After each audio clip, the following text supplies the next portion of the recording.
experts here, and we're going to talk about something called the Viagra divorce. If that hasn't gotten your attention, I don't know what will. We'll be back with more It's Your Call right after this.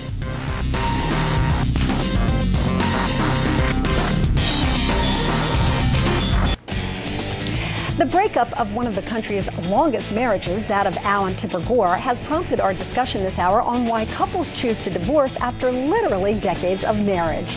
Welcome back, everyone. I'm Lynn Doyle, and you're watching It's Your Call. Joining our conversation now is Dr. Rita DiMaria, a licensed marriage and family therapist who is also the director of relationship education at the Council for Relationships. She is also the author of 7 Stages of Marriage: Laughter, Intimacy, and Passion, Today, Tomorrow, and Forever. And let me ask her this right off the top. Is it possible to have all of those things for such a long time? Absolutely. If you've been doing it all along the way. Okay. You can't just start, stop, take a long break, try to pick it up. It doesn't work that way. But if you keep that energy and those juices flowing, they grow. They don't get weaker. Okay, so what happens if you're already 30 years into a marriage like I nearly am? Don't tell me it's too late. I mean, what do you do? Well, it's certainly not too late, but I would suspect that you do have date nights, you are out together, you are talking to each other, you are nurturing that bond that brings the enjoyment. That's what Libby said earlier.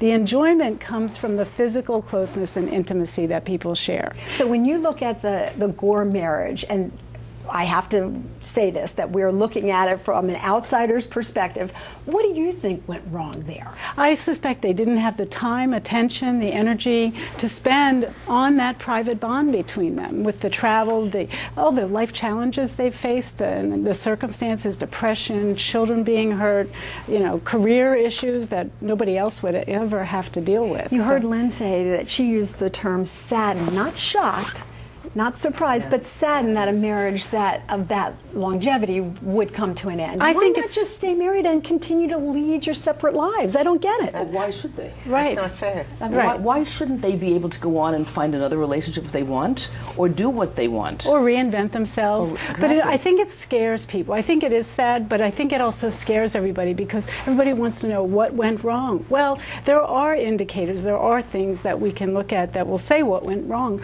but it's more about, I'm afraid, what if that happens to me? Well, if we're paying attention, working on our marriage, talking to each other, being affectionate, being sexual, being passionate, things generally work out. But you can never control what life's going to bring you. You know, one of the things that I always say is, if you took a couple that was married 20 years, threw all the men in one sack, all the women in the other sack, and then just pulled them out at random, they have as much in common because they don't work at keeping the relationship. Right. They don't meet every day to talk about what their day has been like. They don't share things like that. And if you don't do it, who is that person over there? Right. Okay, so let's assume. Rita said we. That bounced out. We.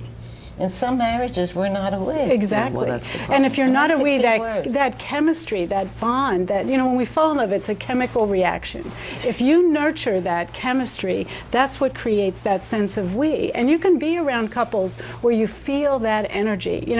They always show these older couples who have been together 40, 50, 60 years, and some of them look alike, do all that stuff. But that's the chemistry, and it actually shows up on brain scans, believe it or not. Okay, so there's great hope there. We're talking about people who find a way to stay together. You're giving us great suggestions for that. But what about those who, like Libby, say, you know what, I know I would be better off by myself, pursuing a different life, reinventing myself. What's the best piece of advice that you can give to those people who are sure that's the right decision? Go for it. Respect yourself. Yeah. Take an inventory of yourself and see, what am I good at? What can I do? And when you work independent in a marriage, it's Mr. and Mrs. James, whatever it is, if they assume the gentleman's name. You are a person unto yourself.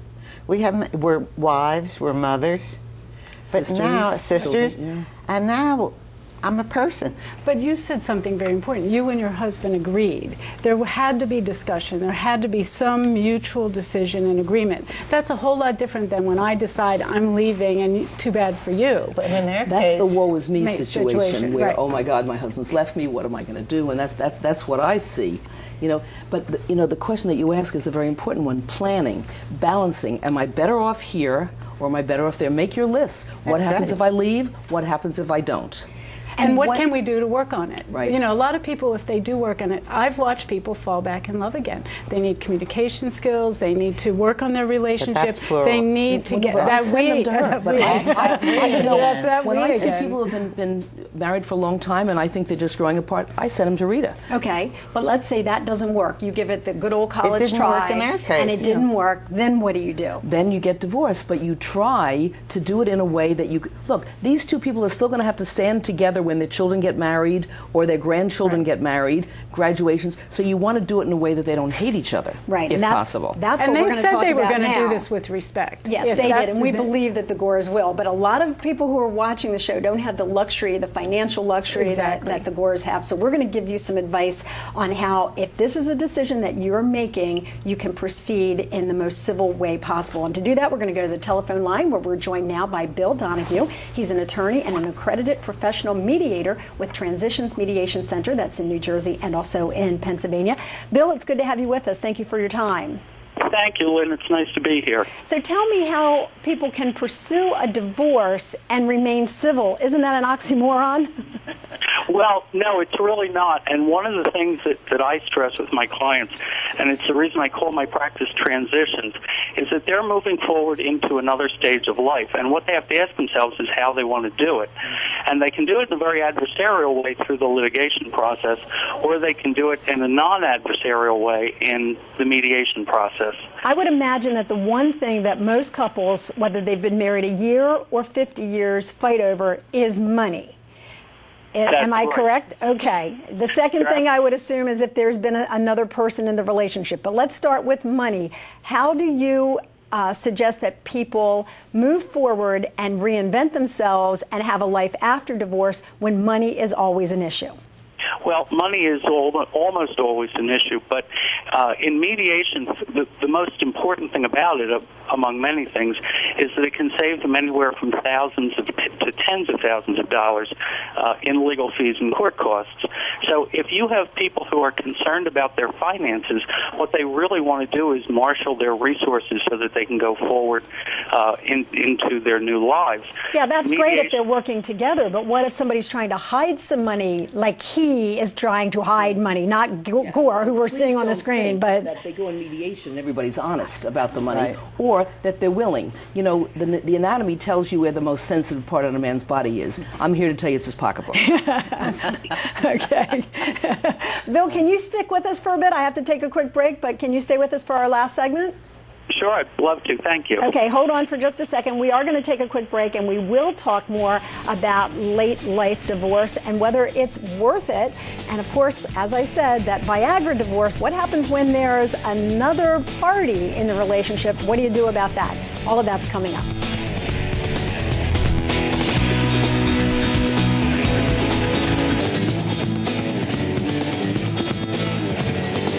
Welcome back, everyone. I'm Lynn Doyle. This is It's Your Call, and our topic this hour is late life divorce. The reason we're talking about it is, as you know by now, Al and Tipper Gore have announced that they will be getting a divorce. In fact, just right after they announced their decision, their oldest daughter decided that she was also going to leave her marriage.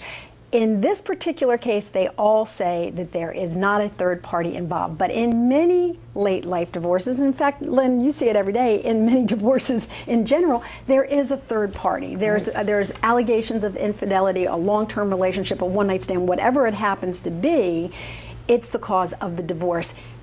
You can't get around that as easy as No. Libby